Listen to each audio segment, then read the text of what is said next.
Garden State Film Festival. This year, we have over 200 films and film-centered events from various countries, all happening across 9 venues from March 26th to the 29th this year. Today, I am here with co-directors, co-writers, and co-producers Usher Morgan and Katie Vincent for the feature Plucked. Usher and Katie, thank you guys so much for joining me today. How are you doing today?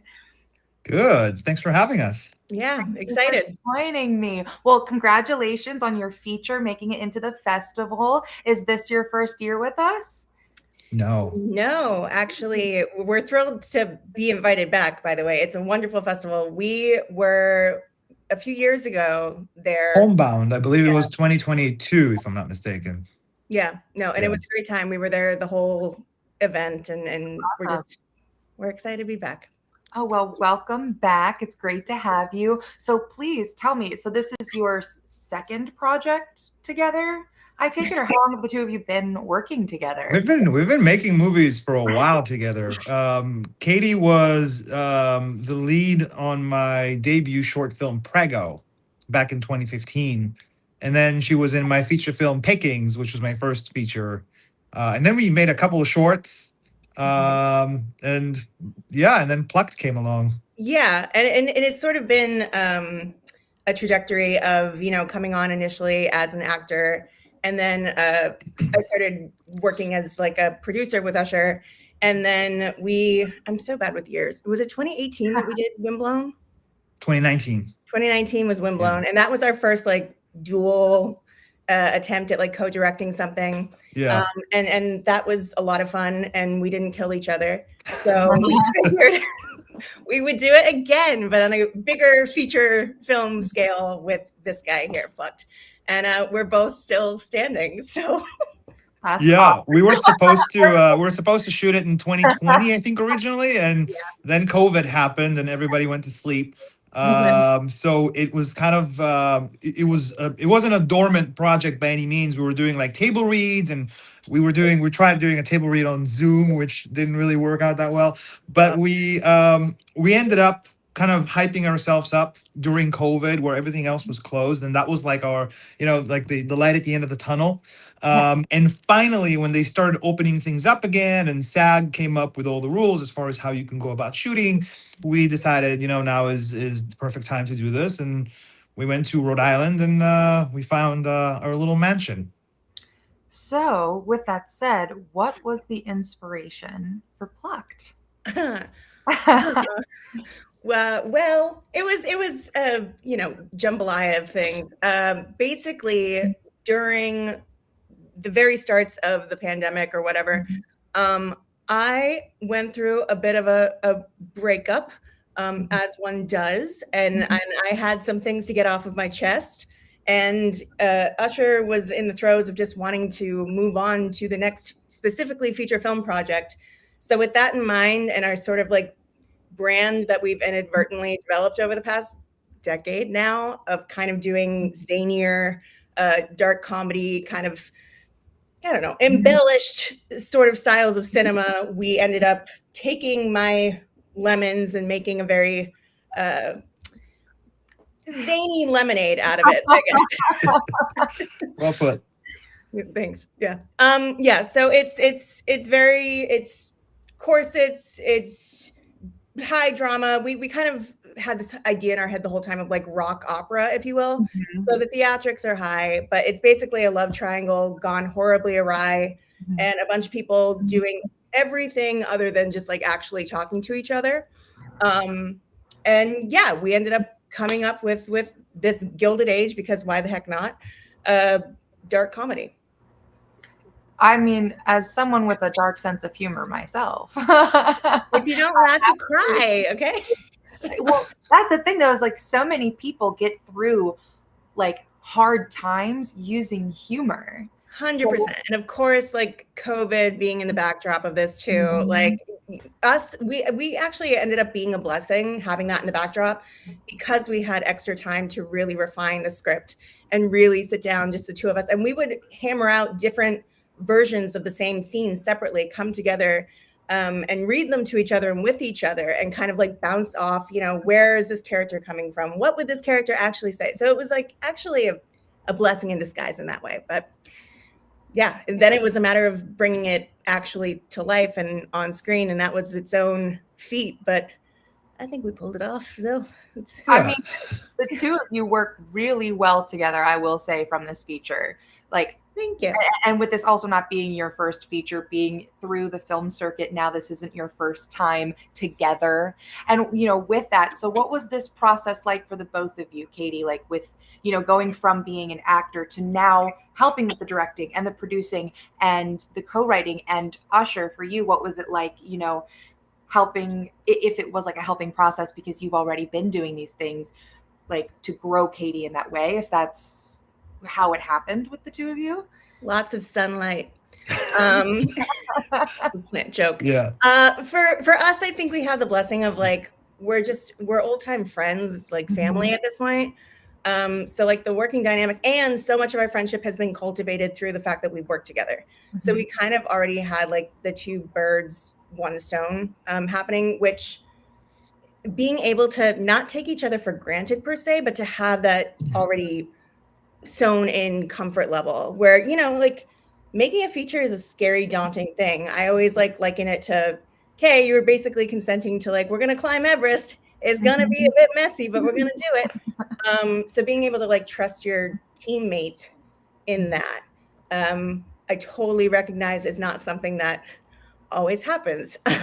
So being able to kind of sow my oats, because this is my first any version of directing a feature specifically, and being able to, kind of test the waters with him with Windblown, and do it all with a familiar face, a friendly face at that, was invaluable for me. So thanks, Usher. You're welcome. It was a very interesting process for me. Obviously, you know, coming from like the person who's used to kind of hold the reins and set the vision and drive everything forward. When Katie and I did Windblown, that was the first time where I had to kind of almost like a bouncing board, somebody I can ask questions, and we kind of can try to strategize about shots and visual looks and character intention. Which is fun when you're doing it that way, because, you know, technically when you're a writer, director, producer / financier, and you're putting the whole thing together, the people you work with they really want to make you happy. So they're not necessarily going to challenge you on every turn. They're not going to necessarily try to debate and try to really squeeze more juice out of a scene or out of a shot. So having somebody to actually co-direct, co-write, co-produce, move with you together to try to shape this into something that otherwise you wouldn't have thought of by yourself is actually really cool. And I didn't think I would love it as much, but I actually really enjoyed the process. It was a lot of fun, and it was a daunting task. This was a massive undertaking. It's the first time that we've shot a SAG feature. My debut feature, Pickings, was non-union, and it was kind of like a bunch of friends like, hey, let's make something cool. This was like professional, and we've had, you know, the AD and the hierarchy and all that stuff, and there's COVID on the other side of that, and luckily for us, nobody got sick. Nobody got sick with COVID, but it was a blast. It was a lot of fun to work together with somebody on really taking something that otherwise you would have done by yourself and kind of shaping it into something new. I mean, you made something really beautiful here, dark and beautiful. And with you saying, you know, this is the first time you've done something that's not happy, you know, what were the challenges that you ran into with this? And maybe some of your favorite parts of it as well.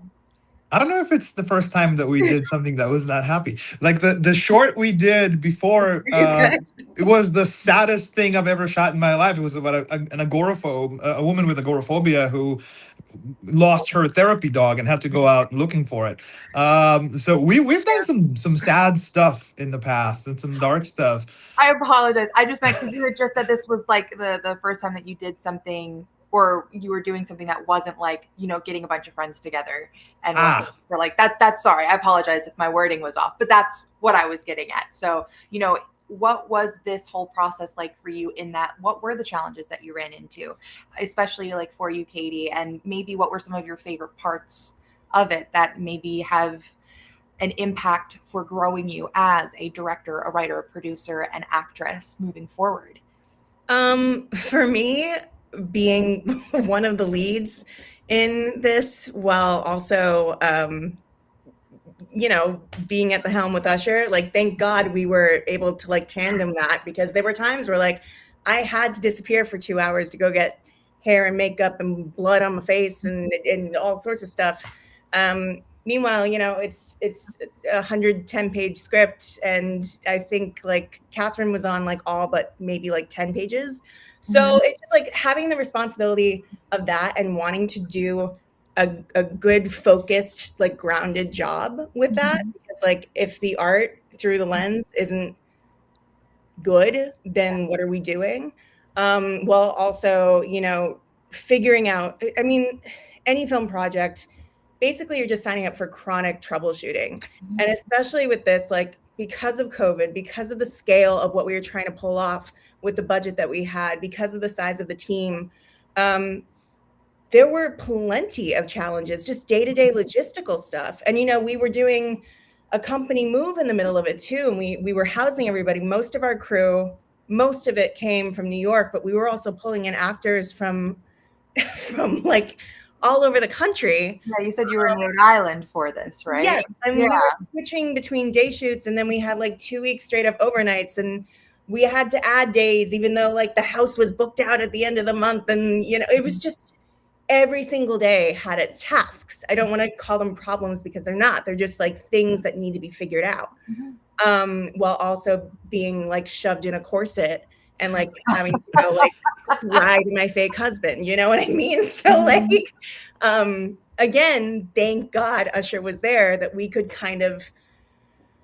delegate different things at the same time. Also, we had a situation with the wardrobe, which normally, it's kind of flex. Okay, fine, we'll figure it out. But this is a period piece. You can't get away from that. We did not have a costume designer 3.5 weeks out from this thing, even though people had been hired. It just didn't end up working out. Right. So suddenly I'm on Etsy, like scrolling, trying to get everybody's measurements, figure all of that out. We hired the on-set supervisor literally like 48 hours before we were about to shoot.